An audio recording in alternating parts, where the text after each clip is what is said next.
buenas tardes. Muchas gracias por venir hoy, que es un día tan importante para todas las mamás de México. Muchas felicidades. Y además tan complicado desde el punto de vista del tráfico. La semana pasada no me dio tiempo de terminar el primer tema de las lenguas prerromanas, entonces hoy lo voy a terminar. Lo mismo la semana pasada me habían preguntado si la palabra burro también sería del vasco y dije que no estaba seguro. Ahora ya me aseguré, no es del vasco, es, aunque no lo crean, latín. Bien, había dicho entonces que había ciertas palabras de las lenguas prerromanas, entre las cuales estaban las siguientes: alud, charco, barranco, barra de arena, barro, lama, losa, mota.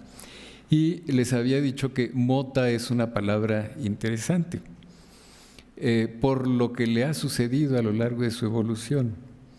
Al parecer originalmente quería decir montículo o colina, y enseguida pasó a querer decir terrón, un terrón de tierra.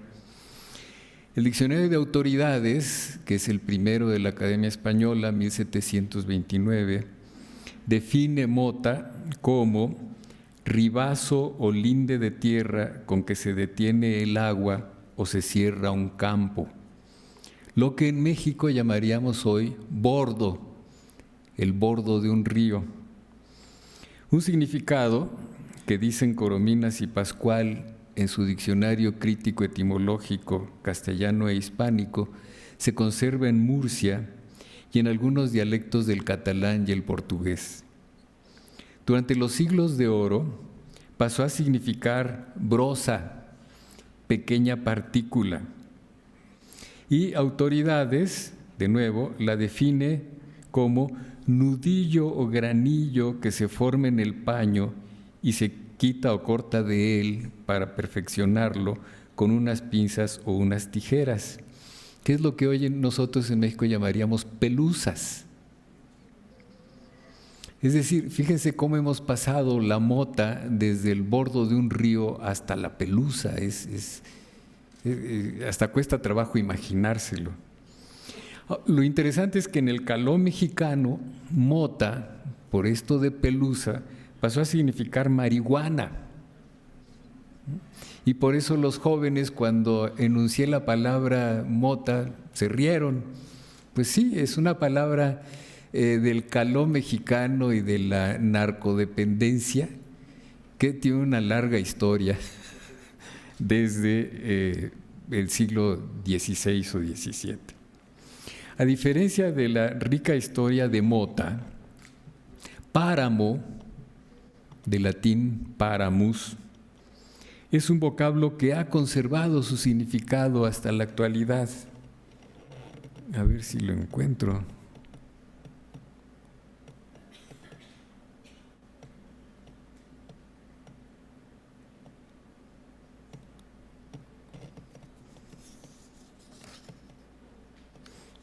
Bueno, ya aparecerá. Páramo, campo desierto, raso y descubierto a todos los vientos, como precisamente la definió Sebastián de Covarrubias en su Tesoro de la lengua castellana o española de 1611. Ojo, este es el primer diccionario que se escribió sobre una lengua romance, antes del diccionario italiano y del diccionario francés. Incluso es notable que, habiendo pasado por el latín al español, páramo no haya sufrido las transformaciones fonológicas características de la mayoría de los vocablos latinos en su paso al español. Páramo, que es una palabra esdrújula, si hubiera seguido su evolución regular, habría pasado a convertirse en parmo. Y sin embargo, esta palabra nunca se formó en español.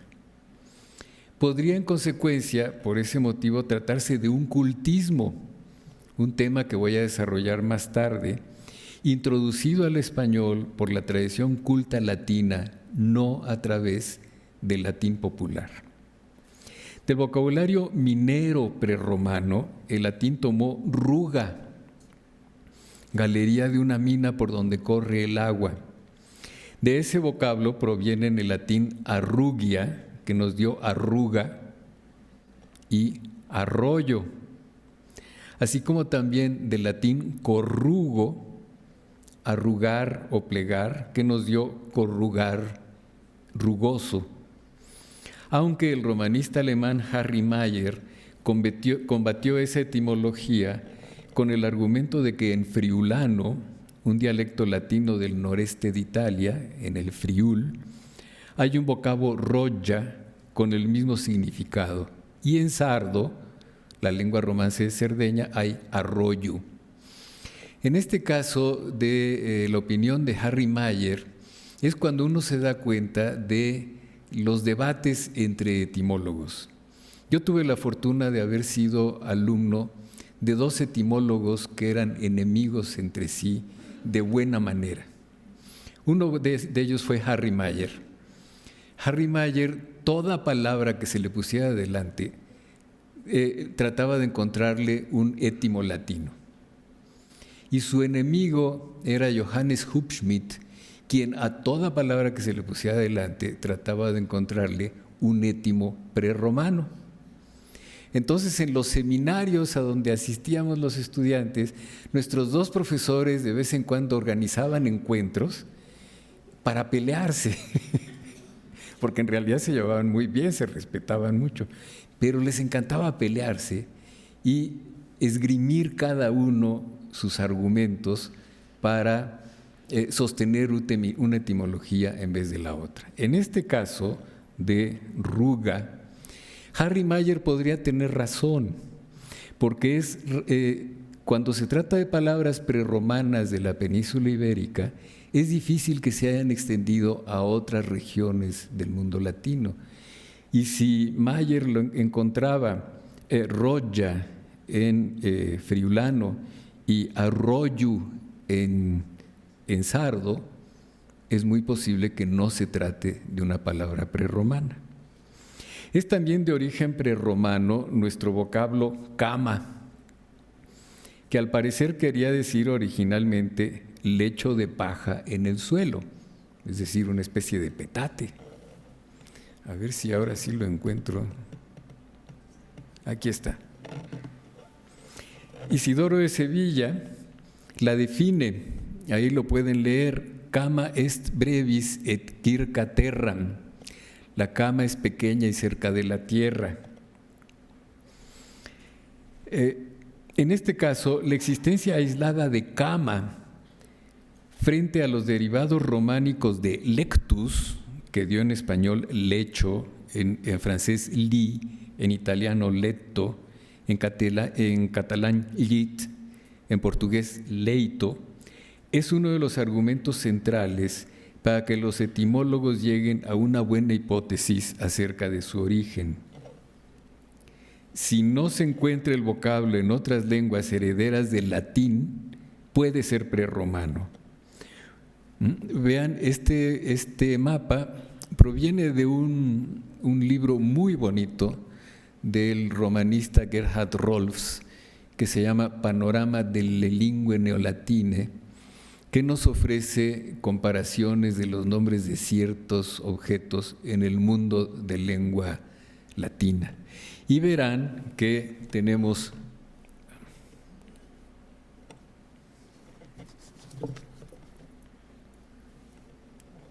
en el caso de la península ibérica, cama en español y en portugués, mientras que en catalán ya es llit.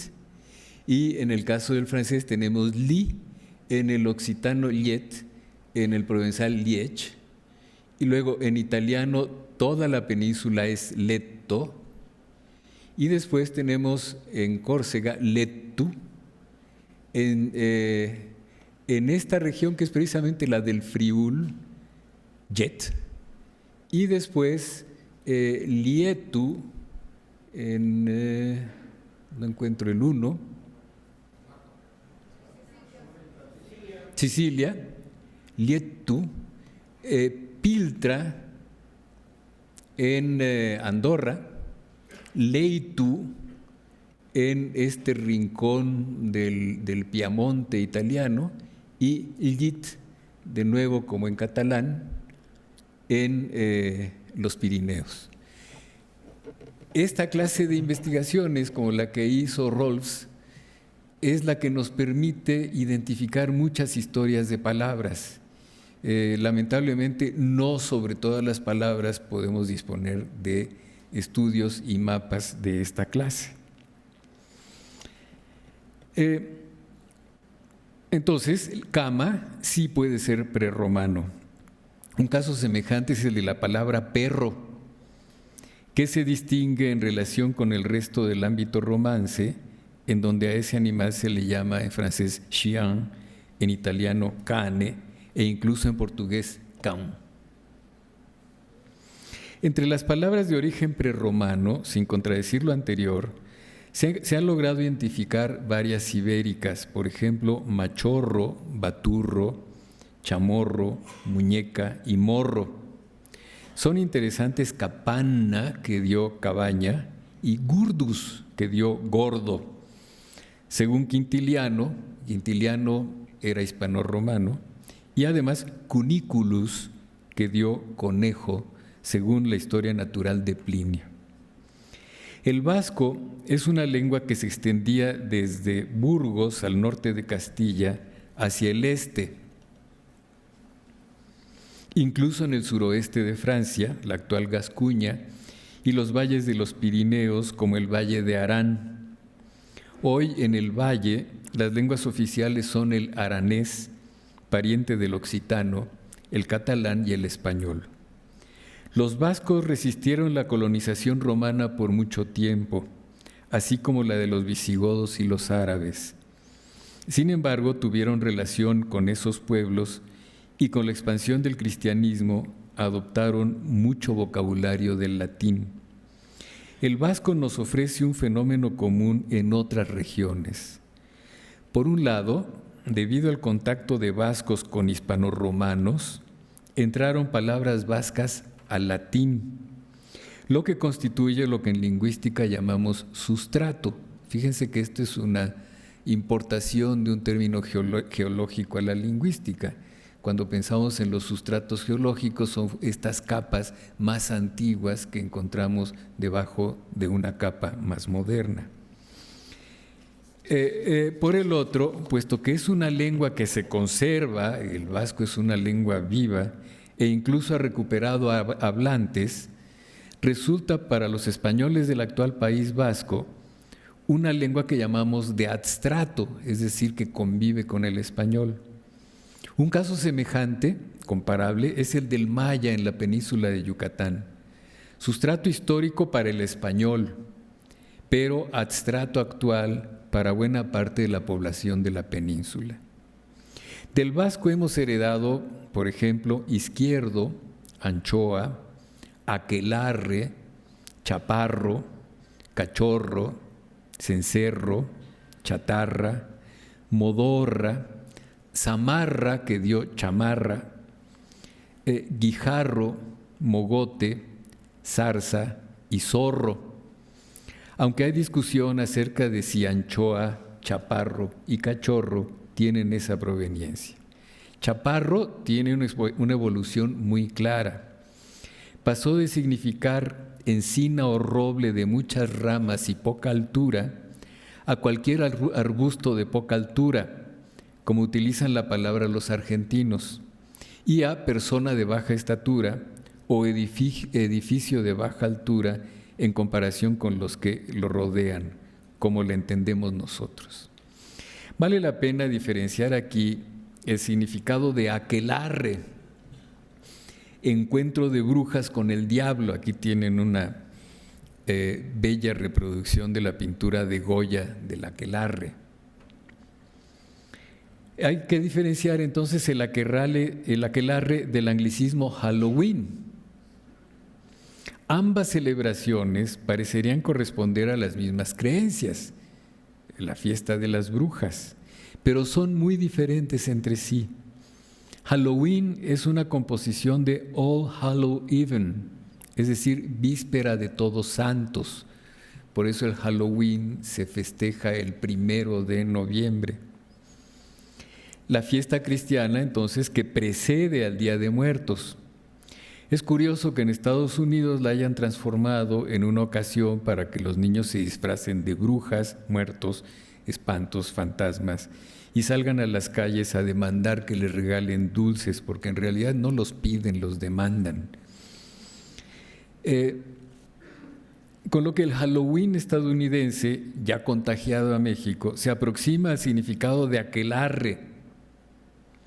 El aquelarre era una ceremonia pagana muy diferente de las tradiciones del cristianismo.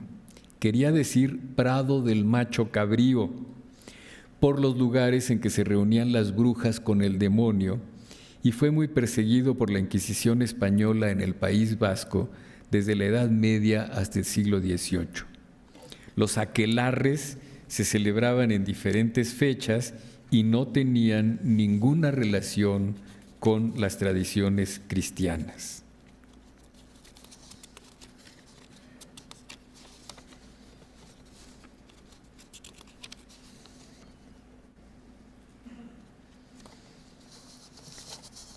El español peninsular ha adquirido varios vasquismos modernos.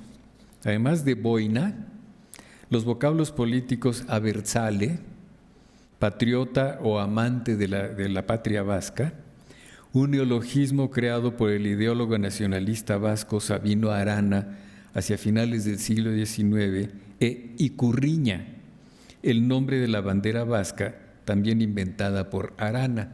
Estas palabras para los mexicanos pues son poco conocidas, sin embargo muchas veces cuando hay conflictos en el País Vasco, de inmediato aparecen estas palabras y no está de más que las conozcamos.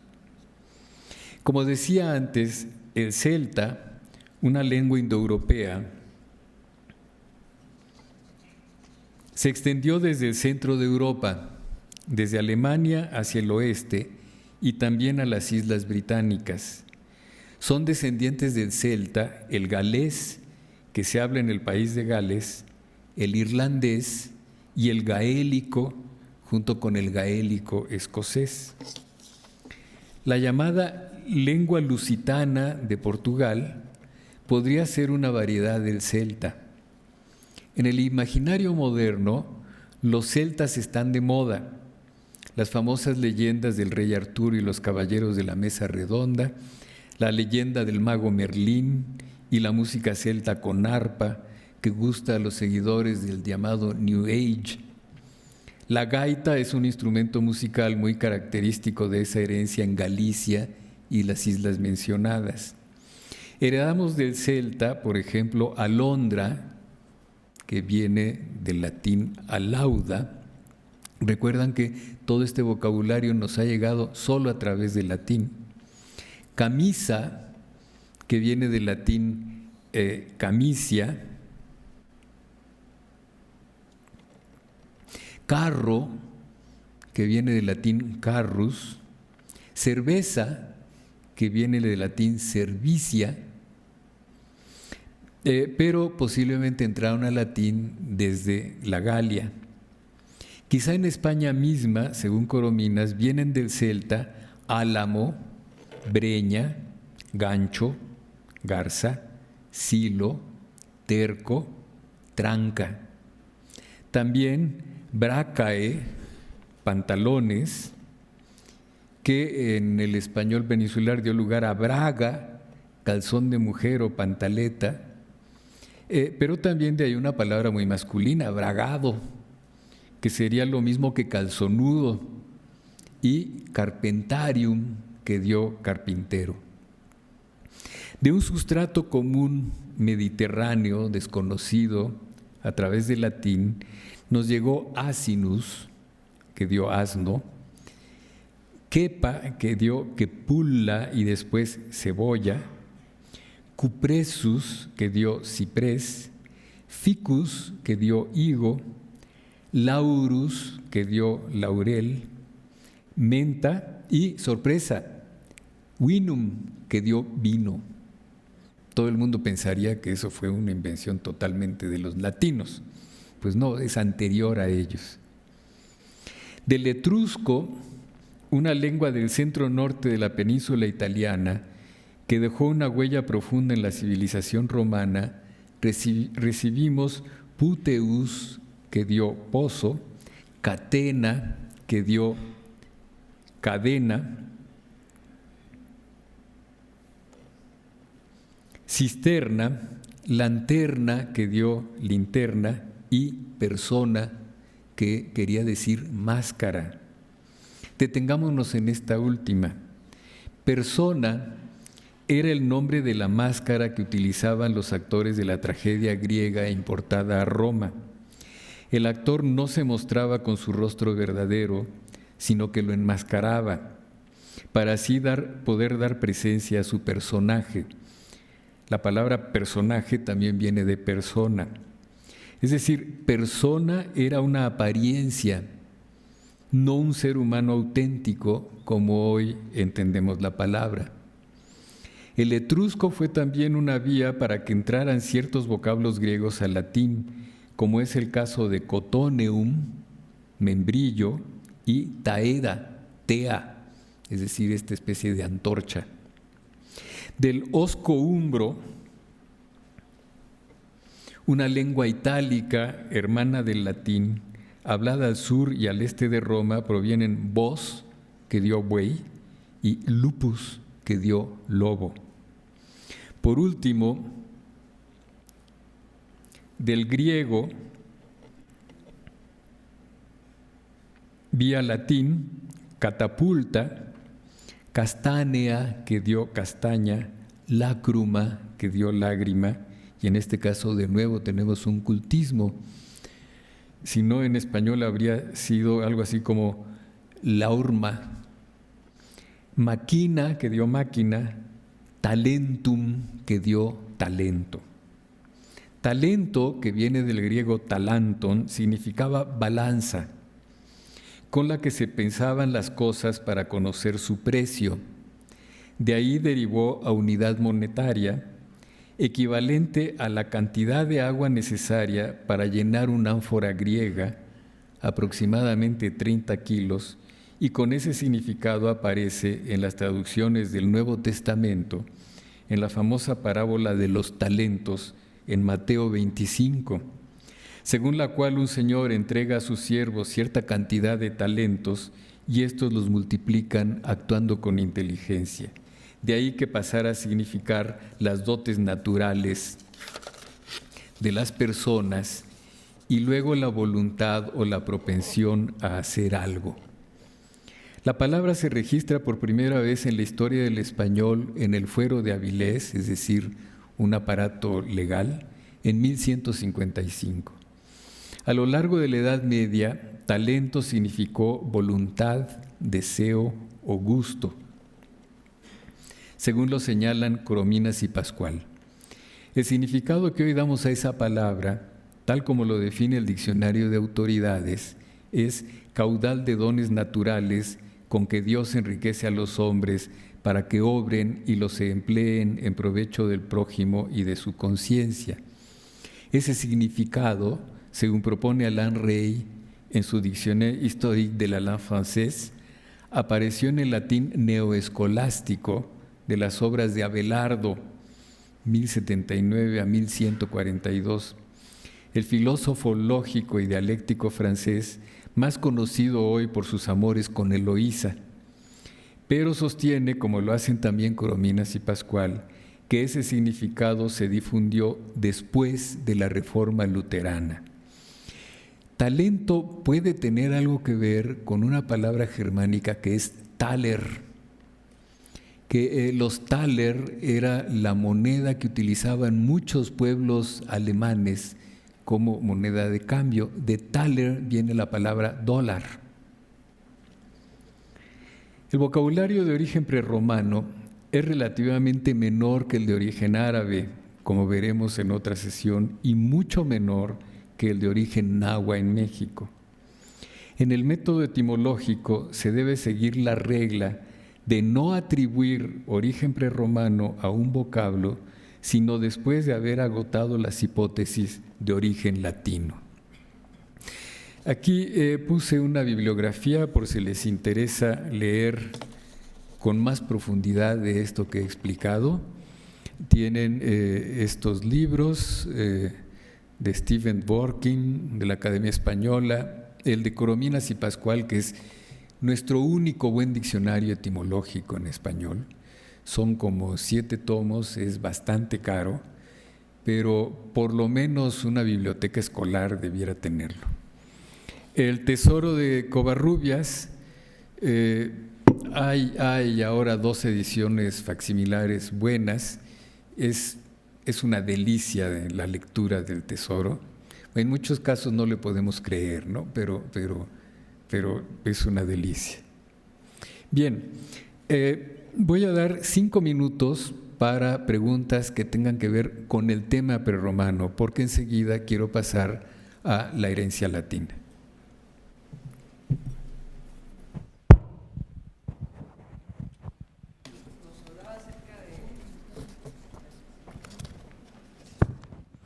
Buenas tardes.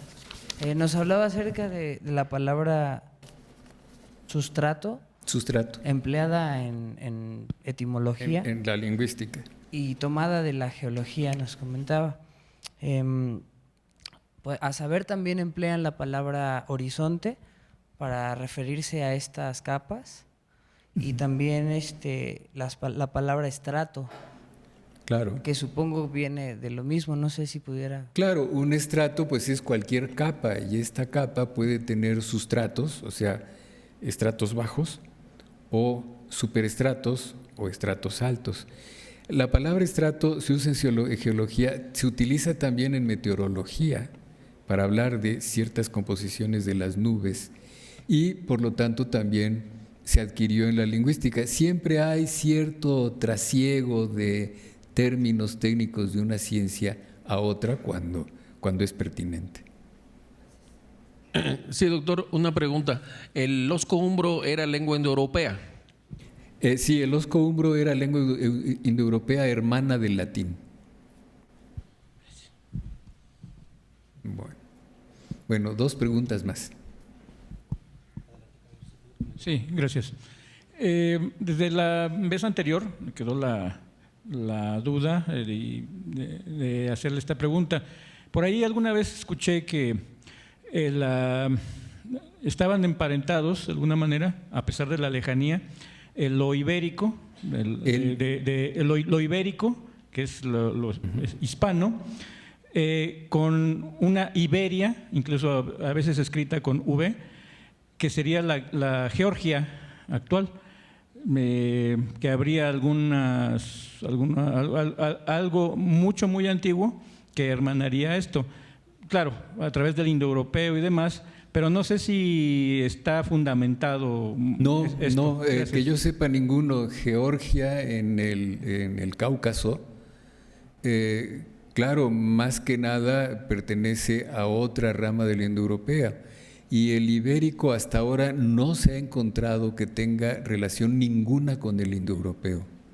No se sabe de dónde salió, pero ninguna relación con el indoeuropeo. ¿La última? Me parece que la palabra dólar, el peso, significa también dólar, ¿no? Entonces, las 13 colonias americanas utilizaban nuestra moneda porque ellos no tuvieron casa de moneda. Entonces utilizaron la columnaria, y para abreviar pesos era el signo con las 2 rayitas. Las 2 rayitas son las columnas. Sí. Y la S sería la cinta que dice plus ultra. Sí. Eso tengo entendido que eso significa dólar. Sí, el real mexicano y peruano, porque se acuñaron reales de A8 tanto en México como en Perú, era una moneda de plata que tuvo valor de cambio en muchas regiones del mundo, no solo en el ámbito inglés, sino en China y en Japón. Y la columnaria, que es una de estas monedas del real de A8, tenía en efecto el sello del plus ultra, que forma parte del escudo de armas de España. que son 2 columnas, supuestamente las columnas de Hércules que estaban en el estrecho de Gibraltar, y la guirnalda. Y de allí viene el símbolo del dólar. Bueno, entonces ahora voy a continuar ya con la herencia latina.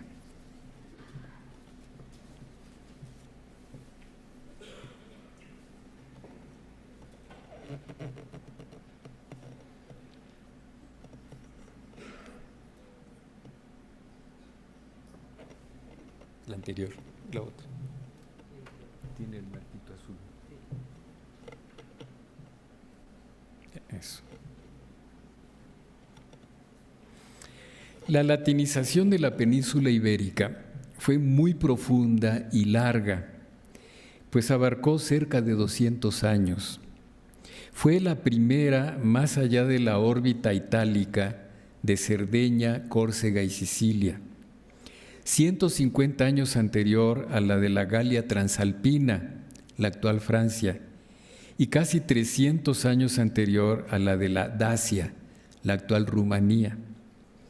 Comenzó con una conquista iniciada en 218 a.C., cuyo objetivo inmediato era cerrar las fuentes de abastecimiento de Aníbal, el famoso general cartaginés, quien intentó atacar a Roma desde donde ésta no lo esperaría, emprendiendo una larga travesía desde Cartagena y Sagunto en la costa sur de la península ibérica, más o menos por aquí. A lo largo de la costa mediterránea, para cruzar después los Alpes y entrar a Italia por el noroeste, es decir, todo este camino que cruzaría el sur de Francia y entraría por los Alpes. Desde ese momento, las tropas romanas se fueron extendiendo por esa costa para entrar por los ríos Ebro y Betis, hoy Guadalquivir, a lo largo de sus valles y poco más tarde dirigirse hacia la meseta central y el occidente. Hubo una larga resistencia, pero al final el dominio romano se impuso, absorbió a la mayor parte de los pueblos aborígenes, un mestizaje ya que podríamos decir se convirtió en una característica central de la latinidad. Hay una revista que es una de las revistas de más prosapia en la lingüística románica, que es la Revue de Linguistique Romane. Y el lingüista italiano Tagliavini puso un lema al comienzo de la revista que dice: la raza latina no existe, existe la latinidad. Y eso a mí me parece muy ajustado. No somos afortunadamente una raza pura, sino que somos miembros de un conjunto de culturas que comprenden la latinidad. Dio lugar entonces a una colonización latina con diversos grados de profundidad, mayor en la Bética, correspondiente a la actual Andalucía, y en torno al Ebro, la Tarraconensis, menor hacia el norte. En 197 antes de Cristo, distinguieron los colonizadores una Hispania Citerior en torno al río Ebro de una Hispania Ulterior en torno al Betis. En el año 27, la Ulterior se subdividió en la Bética, aproximadamente Andalucía y parte de Extremadura, y la Lusitania. La Citerior se convirtió en la Tarraconensis. La Bética, con sus ciudades Hispalis, hoy Sevilla, Córdoba, hoy Córdoba, y Augusta Emérita, Mérida, en la actual Extremadura, tuvo un desarrollo cultural mayor que la Tarraconensis, y su principal ciudad, Caesar Augusta, hoy Zaragoza, de carácter más militar, según nos dicen las historias. Para el año 19 a.C., Sometieron a los pueblos cántabros en la cordillera norte. Finalmente, a comienzos del siglo II después de Cristo, se segmentó Galesia Astúrica de Lusitania para cubrir todo el noroeste hasta Cantabria.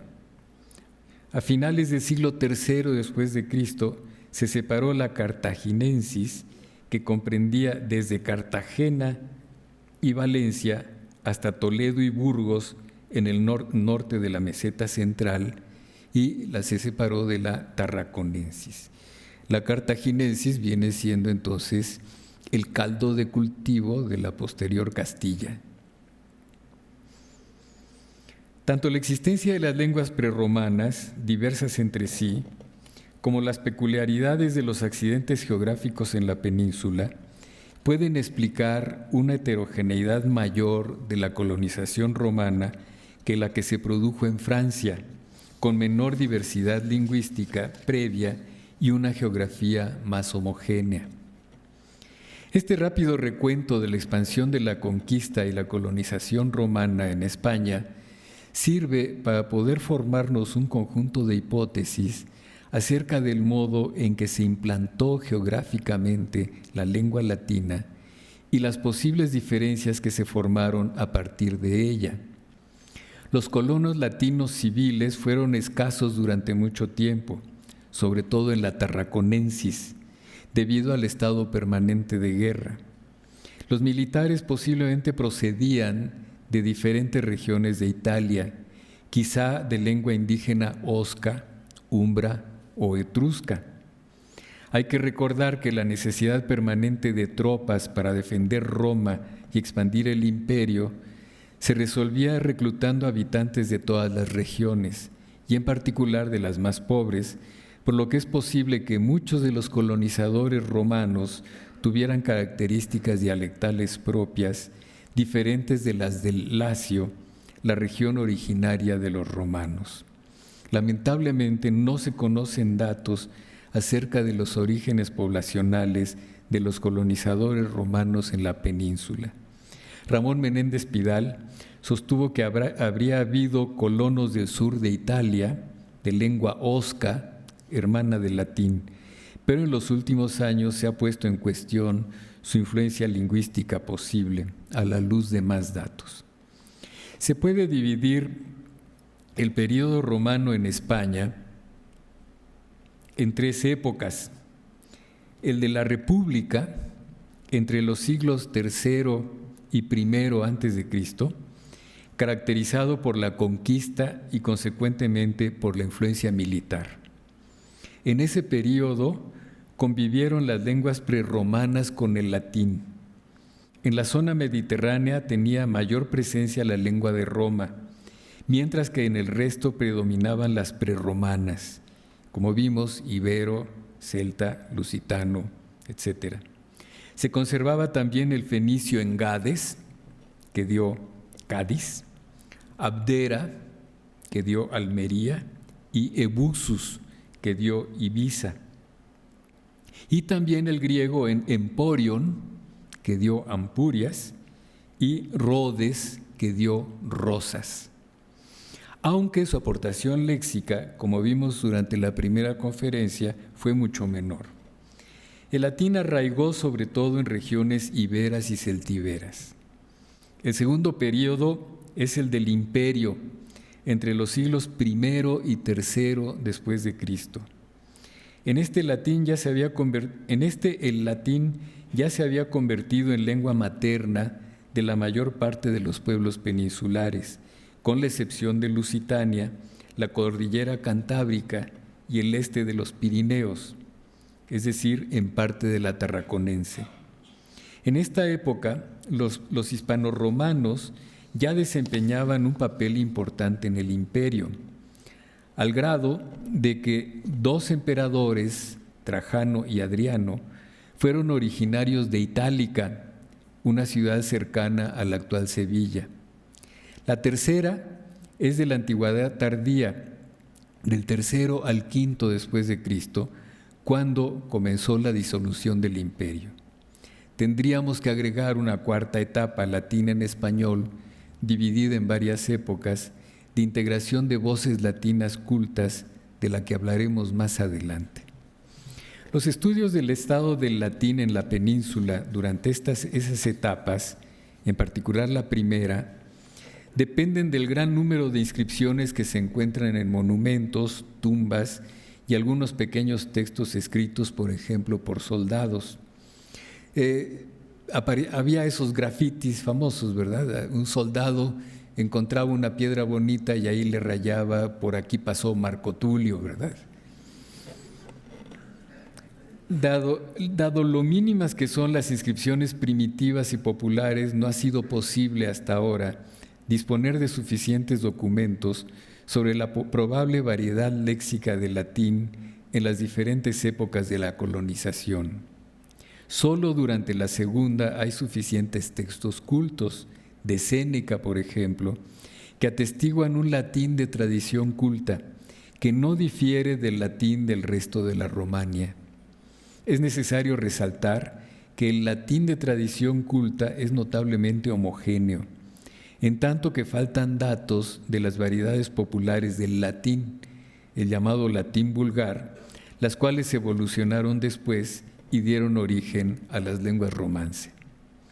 Se acostumbra a sostener que la península, en relación con Roma, el centro del imperio, fue una zona marginal, pues ciertamente su comunicación por tierra era reducida debido a su lejanía, y la comunicación marítima, aunque más veloz, no permitía un contacto amplio entre los hispanos romanos y los romanos.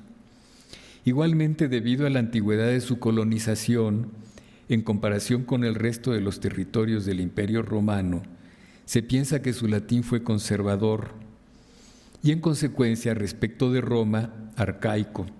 Fíjense qué paralelismo con la historia de México en relación con el resto de Hispanoamérica. México fue la primera colonización del continente y se ha insistido precisamente en que nuestro español es arcaico en comparación con España. En términos de parentesco tipológico con otros dialectos latinos, el latín hispánico forma parte del latín occidental, que luego dio lugar al español, el portugués, el francés, el catalán y el italiano, delimitado del latín oriental por una línea que va del puerto de La Spezia en el mar Tirreno y Rímini sobre el Adriático hacia el noroeste. El lingüista italiano Matteo Bartoli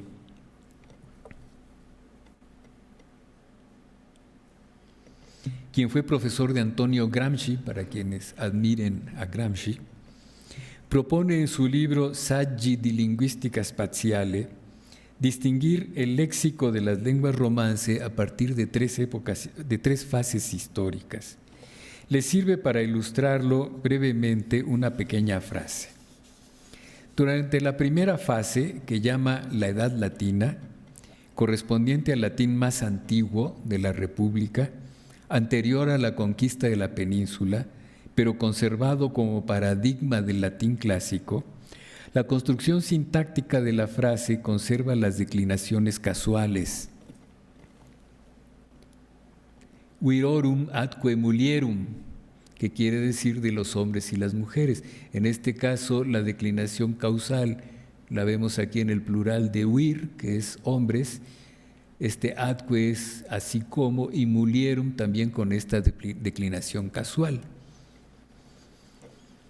Propone como segunda fase, que llama Edad Romana, la que comenzó a partir de la conquista del Lacio, atestiguada en el latín popular, la época en la que la construcción de la frase se hace con preposiciones y pronombres que más tarde evolucionaron a artículos, y entonces se sustituye, en vez de virorum atque mulierum, se sustituye por de illos homines et de illas feminas.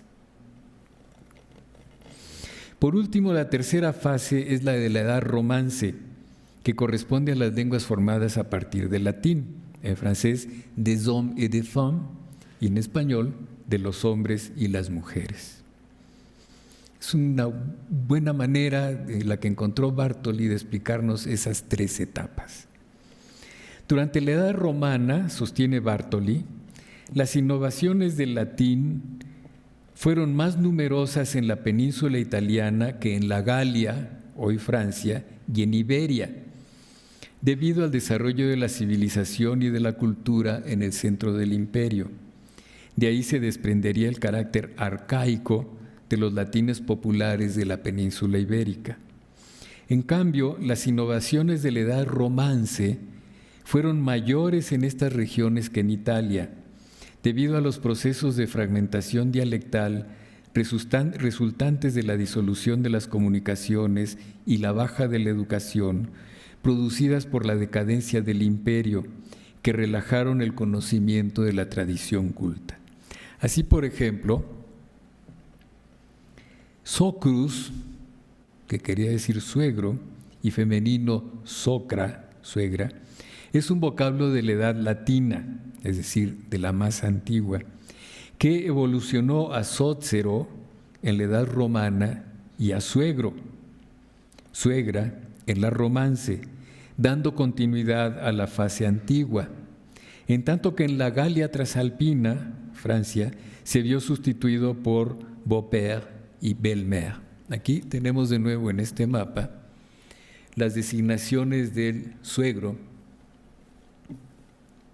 donde vemos suegro, sogro en portugués, sogre en catalán, frente al francés de la Île-de-France, beau-père, el occitano, sogre, y luego suocero en italiano, y todas las demás variantes. Estas son interesantes en la 1, la 3, la 7 y la 8, es decir, en estas regiones, Messire, Monsieur es como Monsieur en francés, para llamar al suegro.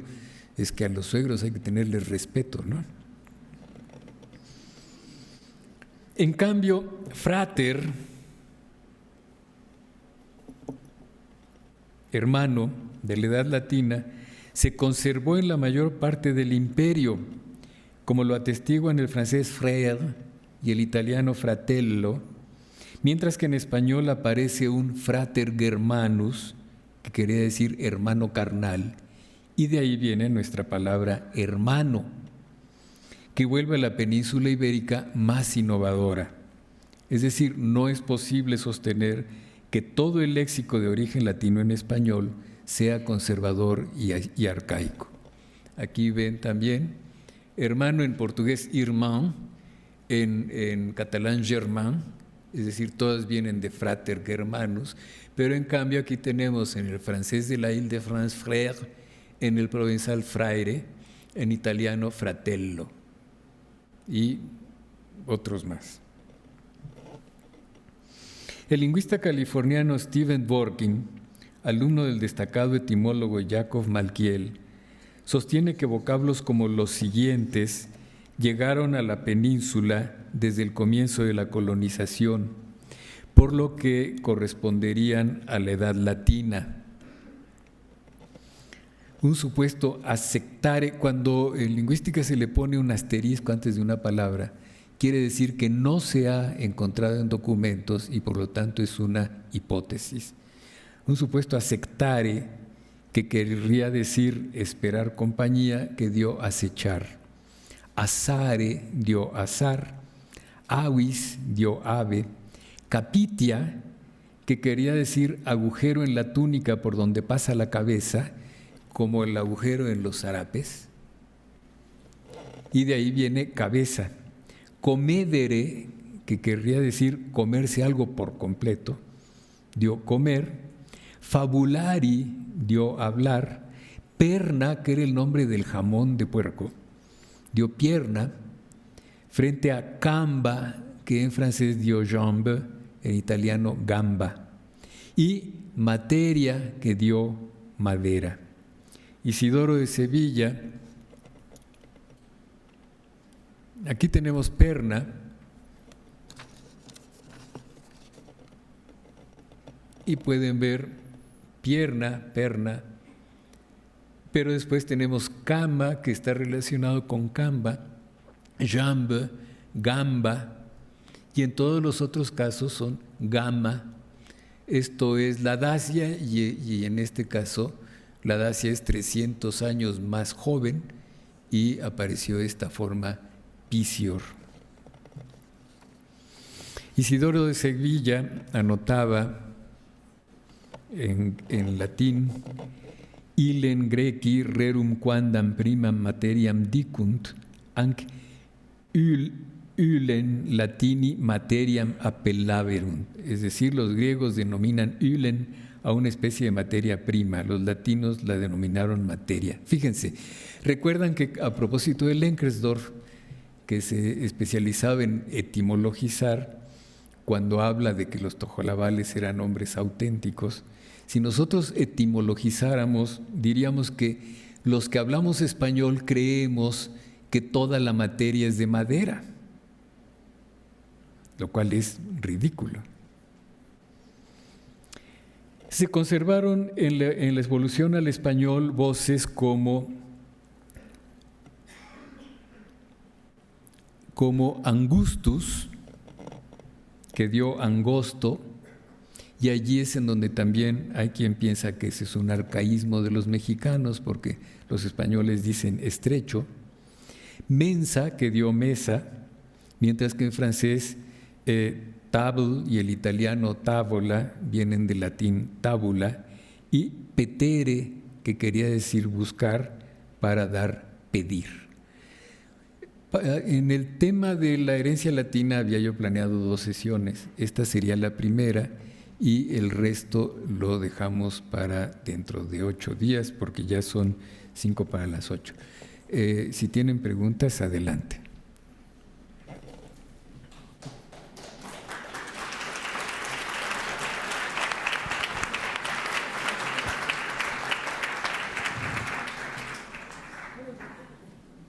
Sí, bueno. Decía que la palabra garza es una palabra celta. Aztlán, lugar de las garzas. ¿Cuál es el significado? Nada que ver. No recuerdo sinceramente la palabra náhuatl para decir garza. Astache. Aztatl. Entonces es fácil entender que Aztlán quiere decir lugar de las garzas. Los pájaros serán semejantes, pero no tienen nada que ver una con la otra.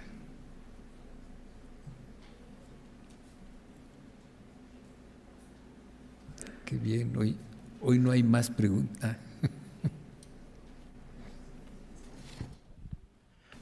Hola, buenas tardes. Habló sobre la palabra cama, que proviene de un tal Camba. Bueno, mi pregunta es… No. Sí.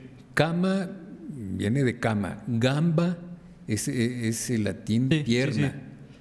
Sí, claro. Pues que mi pregunta es por el parecido entre esta Camba que dio gamba, jambe, en catalán cama precisamente. Había leído alguna vez una teoría de que nuestra palabra cama viene precisamente de este Camba, que no sé, la teoría es, según usted nos dijo, es de origen prerromano. No sé qué piense usted al respecto. Para mí tiene mucho sentido por el parecido con el catalán cama. Es exactamente igual. Bueno, la evolución de gamba a cama en catalán no es una evolución rara. No tiene nada que ver con la cama latina y con la cama nuestra. No sé si le interesase. Había leído una teoría que dice que los hispanos solían dormir en hamacas. Entonces, la analogía de esta estructura curva con la curva precisamente que hay en una pierna, dicen…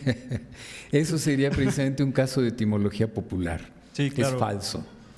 Es falso, ¿no? Piensen lo que es el clima en Europa. A ver, ¿a quién se le va a antojar dormir en una hamaca que es tan ventilada, cuando el clima, incluso en primavera o en verano, a las 5 de la mañana se siente frío? Sería horrible, más bien dormían en paja y lo más lo más cobijados posibles, ¿no? Sí, bueno, la lluvia en Europa en primavera es normal. Solo quisiera preguntar rápidamente, entonces esta palabra Kamba es latina o es de griego o... No, es latina. Ok, gracias. En italiano existe la palabra ingamba para decir una persona que es muy buena, muy lista. Así. Ingamba. Yo le quería preguntar, cuando habla de la influencia prerromana, y nunca nos habló de los pueblos visigodos y godos, que eran propiamente los pueblos que existían en la península ibérica. Esa es una cosa. Y la otra, también quisiera poder tener una opinión de usted sobre el uso de la ñ en español. O sea, el palito ese que le ponemos a esas palabras tan bonitas como España, ¿de dónde viene? ¿Cómo se formó? Bueno, ¿Cómo? Primero, los visigodos no son prerromanos, son postromanos, si tuviéramos que decirlo. Llegaron al disolverse el Imperio Romano en España, y de ellos vamos a hablar dentro de 2 sesiones. La ñ, primero que nada, el sonido obedece a una evolución del latín en español, en donde las consonantes K y N evolucionaron a dar G y N, y después esta G y N evolucionó a una ñ, lo mismo en portugués, ¿no? Y lo mismo en catalán. Fíjense que el nombre catalán de Cataluña es Cataluña, con ñ. De modo que esta ñ es una evolución regular a partir del latín. Ahora, el que en español escribamos la ñ con n con tilde es una facilidad gráfica que encontraron nuestros antepasados y que yo encuentro muy útil, porque si vemos cómo se representa la ñ en francés es con 2 letras GN, ¿no? O en portugués con 2 letras NH. Cuesta más trabajo, entonces la tilde nos resuelve muchos problemas. Buenas noches, doctor. Una duda nada más por cartaginensis, que venía en uno de los mapas. En el caso de Cartagena, que es ciudad nueva, ¿el significado queda igual con esta terminación o hay alguna variación de significado? Bueno, la ciudad de Cartagena fue una fundación fenicia y era el nombre, digamos, de una ciudad hija de Cartago. Cartago fue una de las principales capitales de los fenicios. Ellos fundaron Cartagena en la costa de la península. Cuando llegaron los romanos, esa ciudad ya existía y respetaron el nombre. Y no solamente respetaban el nombre, sino que a todo el territorio que iba de Cartagena hacia el norte, decidieron reunirlo en una gran provincia que llamaban Cartaginensis, o sea, de Cartagena. Eso es todo. Me llamó la atención uno de los listados, el cupressus, como antecedente del ciprés.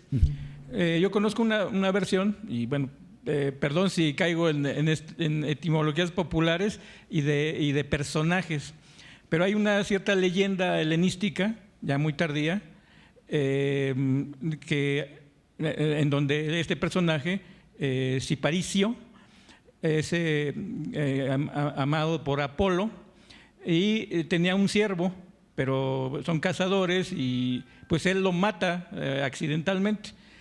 Llora mucho porque lo quería mucho, etcétera, y entonces Apolo lo convierte en el ciprés, y de ahí ya toda esa simbología del ciprés como el árbol propio del luto y del doliente y de los panteones, ¿no? de los cementerios.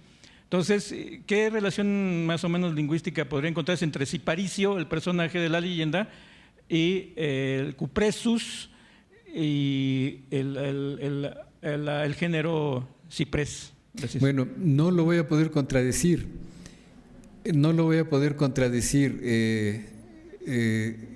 Quizás no sea una etimología popular. Lo que pasa es que en este momento ignoro si es posible que haya pasado del griego al latín, pero Dentro de 8 días se lo confirmo.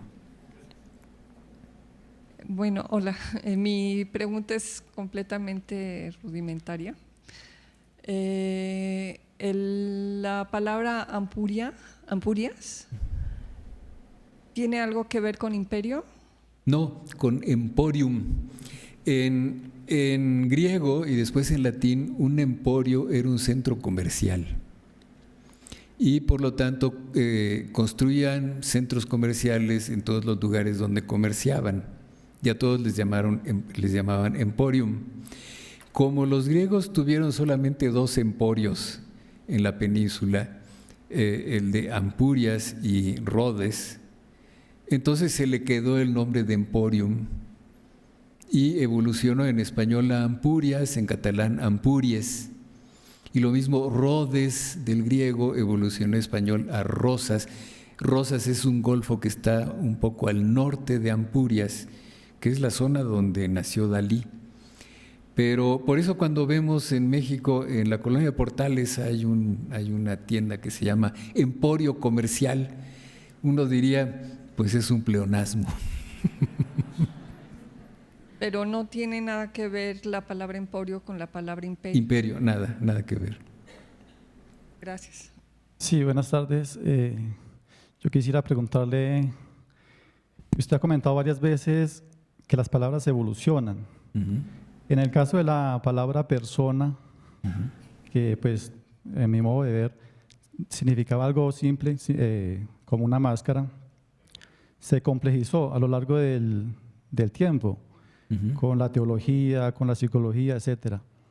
La pregunta básica es, ¿las palabras evolucionan o se degeneran? No podemos decir que degeneren de ninguna manera, evolucionan.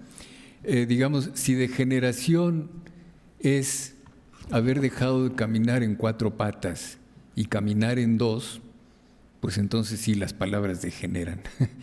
Pero como no vamos a aceptar que nuestro estado correcto sería el de orangutanes, entonces tampoco podemos aceptar que las palabras degeneren, evolucionan y cambian. Hay que ver precisamente esta evolución semántica de persona. Como dije yo, en el teatro griego usaban una máscara y esta máscara les servía precisamente para distinguir al actor real del personaje que representaba y de esa manera poner distancia con el personaje representado, ¿no? Entonces por eso la persona era una máscara. Posteriormente, el nombre de esta máscara, persona, empieza a utilizarse para hablar de los seres humanos mismos. Y entonces hoy nadie pensaría que cuando decimos aquí estamos 300 personas, estemos aquí 300 máscaras, de ninguna manera, ¿no? Pero es una evolución semántica, no es una degeneración. Buenas tardes, 2 preguntas. La primera es, ¿cuáles son los principales registros donde se puede apreciar con más, digamos, certeza la pérdida de los casos en el latín y el surgimiento de los, pues del del para, de todos estos… ¿Revistas?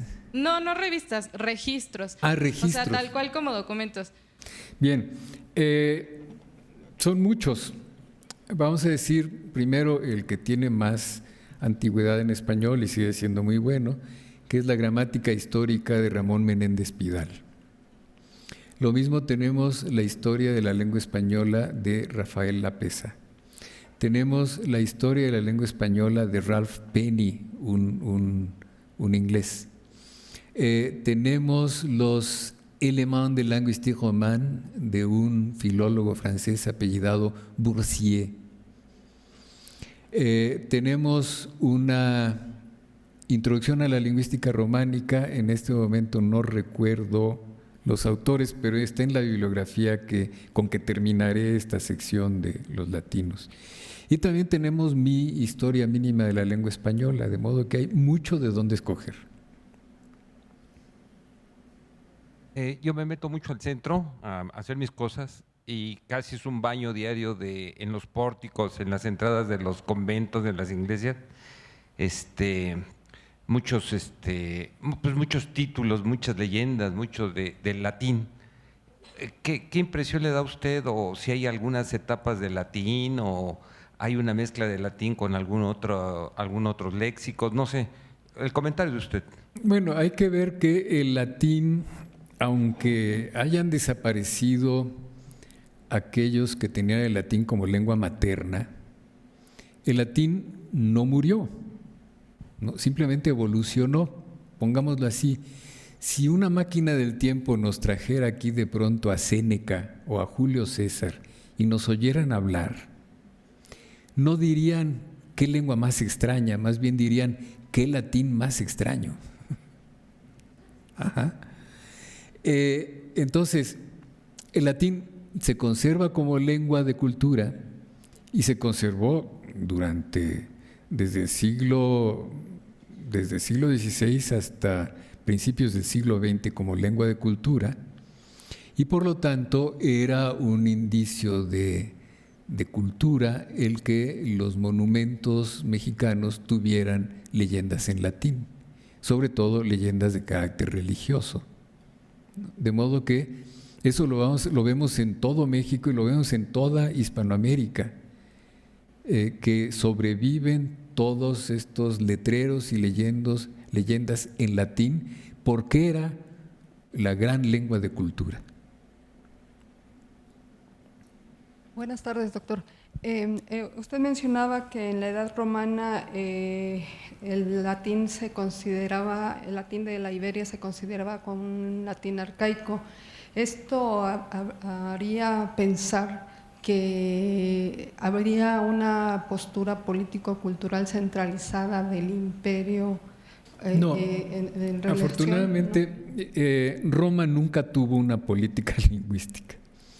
Incluso hubo emperadores, por ejemplo Augusto o Adriano, que preferían escribir en griego. De modo que ellos aceptaban todas las lenguas con las que tuvieran contacto, del mismo modo en que aceptaban todos los dioses. Cuando llegaban los dioses egipcios decían, perfecto, háganle su altar, ¿no? Y cuando llegó Jesús, le dijeron a los cristianos, háganle su altar, nada más que los cristianos dijeron, no, porque todos sus dioses son falsos, el mío es el bueno, ¿no? Eran enormemente tolerantes, no les interesaba, yo creo que ni siquiera se planteaban que el latín fuera una lengua tan identificada. Era un imperio que se había difundido por todas partes con enorme éxito, que produjo una cultura maravillosa, de modo que no había ninguna posibilidad de decir, no, aquellos iberos hay que tratarlos mal, estos no merecen hablar latín. No, en absoluto. Aprendieron latín como los mejores, y la prueba es Séneca, que era un romano nacido en España, ¿no? Toda esta historia de las imposiciones de lenguas, etcétera, proviene más bien de la época de la formación de los estados nacionales, es decir, a partir del siglo XVI.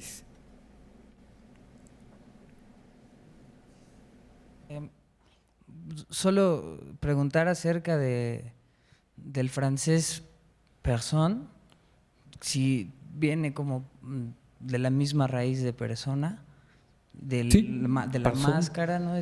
Claro, con una cosa interesante en francés, que no solamente personne quería decir máscara, sino que ahora también se utiliza para decir nadie. Eso es algo muy bonito, ¿no? Porque aquí hay 300 nadies, ¿no? Entonces, eso es bonito, ¿no? Cómo de la persona se pasó a nadie. De la máscara, supongo, ¿no? Sí, claro. De la ausencia. Y la otra cuestión,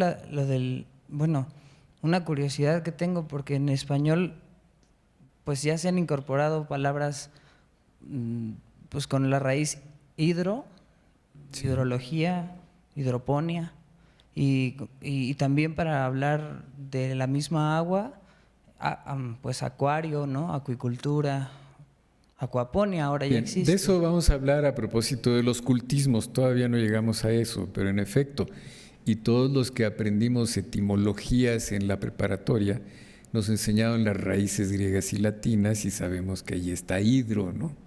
Y muchas otras raíces que afortunadamente durante muchísimos siglos sirvieron para construir vocabulario oculto, pero de eso vamos a hablar más tarde. Doctor, perdone, ¿por qué dice usted que en México, o así entendí yo, hablamos un español arcaico comparado con el de la península ibérica? Sí, no lo afirmo yo, se dice en España que nuestro español es arcaico en relación con el de ellos, ¿no? Ya en un momento dado voy a introducir la palabra platicar, que utilizamos nosotros en vez de conversar.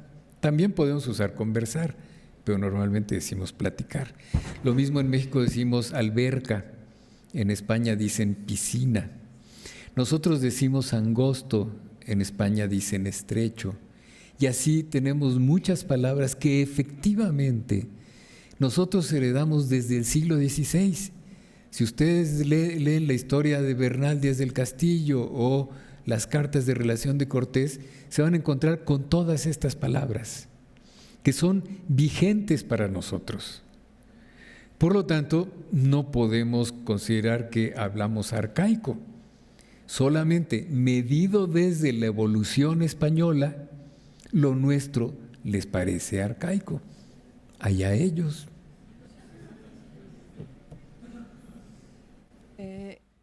Bueno, una pregunta sobre el latín que se difundió en el México novohispano.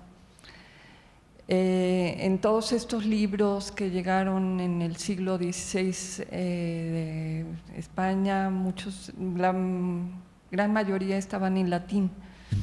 ¿Ese latín es un latín culto? ¿Hay cierta homogeneidad en este latín o se aprecian diferencias también en ese latín? Bien, en el latín que llegó a la Nueva España es un latín reformado en este sentido. El latín culto durante la Edad Media sufrió mucho precisamente por la falta de instituciones culturales. La única institución que conservó el latín fue la Iglesia. Y la Iglesia, pues de todas maneras, fue decayendo hasta el momento en que de esto también voy a hablar, pero lo adelanto, un consejero de Carlomagno, siglo IX, Carlomagno era un rey franco, en el siglo IX un consejero que fue Alcuino de York, se enfrentó con el problema que los latinos y los de lengua romance nunca habrían pensado. Digamos, un hablante de latín en el siglo IX que leyera un texto latino, lo leía sin hacerle mucho caso a las letras que estaban impresas, porque ya sabía de qué se trataba, ¿no? Sería más o menos como hoy un director de orquesta que tiene su partitura delante, pero él ya se la sabe y entonces le pasa las hojas y no le hace falta estar leyéndolo. Eso le pasaba a todo el mundo de raíz latina. En cambio, ingleses, alemanes, que venían de otro ámbito, de una lengua completamente diferente, en el momento en que veían un texto latino decían, ¿y esto cómo se lee? Y en ese momento Alcuino dice, no, tenemos que averiguar bien esto cómo se lee. Reconstruyen, por lo tanto, una pronunciación del latín clásico y lo mismo reconstruyen la sintaxis que había ido evolucionando, como vimos, había empezado a recibir preposiciones, artículos, etc. Reconstruyen la sintaxis y hacen el llamado latín reformado. El latín reformado se difunde gracias a los monjes de la orden de Cluny en Francia, que era una orden de monjes muy cultos. Se difunde y es el latín que entonces se conserva hasta la fecha, el latín reformado, que es un latín lo más cercano del latín clásico, del latín de Horacio, de Virgilio, etc. Claro, no con los juegos sintácticos que hacían los clásicos. En el latín clásico de Cicerón, por ejemplo, si hoy tratamos de leerlo, lo tenemos que resolver casi como un rompecabezas, porque se daban, como el latín es una lengua de casos, todas las relaciones entre verbos y complementos se resuelven mediante un caso, y eso les permite pasar las palabras con casos a cualquier lugar de la oración. Nosotros no lo podemos hacer en español, ¿no? Por lo tanto, cuando hoy queremos leer a Cicerón, pues tenemos que agarrar el lápiz y establecer la estructura sintáctica que nos resulte inteligible, porque de entrada no lo vamos a entender, ¿no? Lo que le pasó entonces a los textos en latín reformado es que disminuyeron ese gran estilo de los clásicos para construir oraciones más cortas, sí con casos, pero no con la exuberancia del latín verdaderamente clásico. Pero esa es toda la diferencia, sigue siendo latín. Doctor, buenas noches. Una pregunta sencilla. ¿El catalán es el español antiguo? No, ¿O qué no.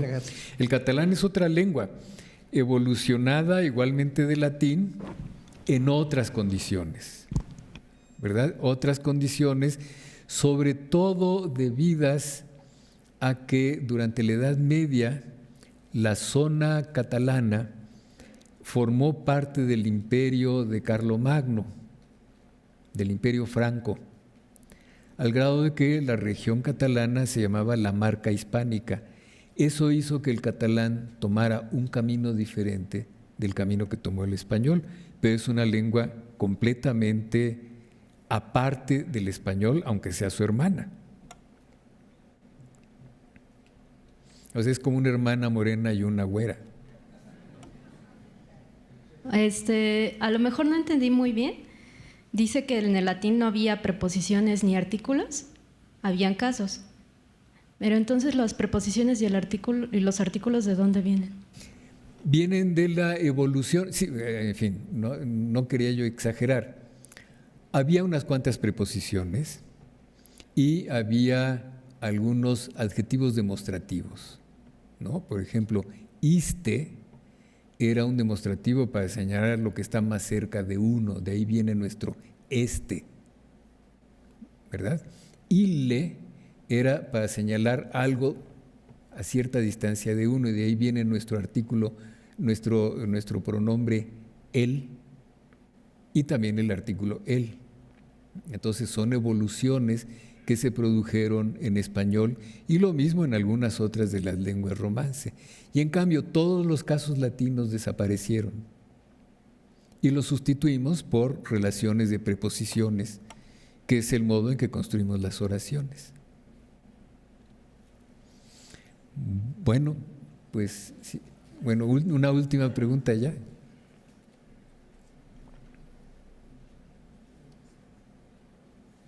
¿Habrá entonces, doctor, buenas tardes, alguna lengua romance que conserve? Perdón, no la oigo bien. Sí, buenas tardes. Sí, que si hay alguna de las lenguas neolatinas que conserven casos, alguna de las que provienen del latín.